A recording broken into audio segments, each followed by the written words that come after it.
ዳይመንድ ለመስረቅ ይቀባል። ከዛ መጥቶ ሐውልት መስሎ ይቆማል። ኤግዚቢሽን ማዕከል ላይ ከባድ ጥበቃዎች አሉ። ዳይመንዷን ይመለከታታል። ጥበቃዎቹ የተለዩ ናቸው። በጣም ከባድ ነው እና የሆነች ጥቁር ሪሞት ያንቀሳቀሳል። እዛው ሐውልት ነው የሚመስለው። ሰዎቹ አላወቁትም።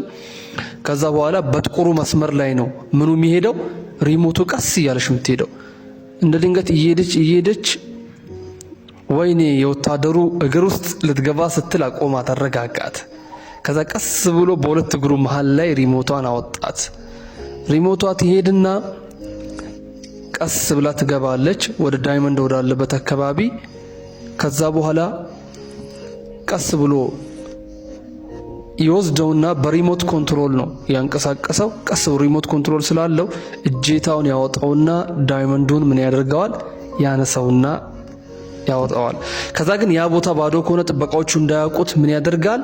ፕሮጀክተር ላይት እንዲሰጥ እንትኑ ዳይመንዱ እንዳለ እንዲያስመስለው ያስቀምጣል። ምንም ጥበቃዎቹ አላወቁም። ምክንያቱም ያው ነጸብራቁ ፕሮጀክተሩ አለ። በሽማግሌ መልክ የጽዳት ሰራተኛ ሆኖ ይሄዳል። ፖሊሱ ይጠራጠራል እና ቁም ይለዋል። ቁም ካልቆምክ እገልሃለሁ ይለዋል። ሽጉጡን ያነሳል።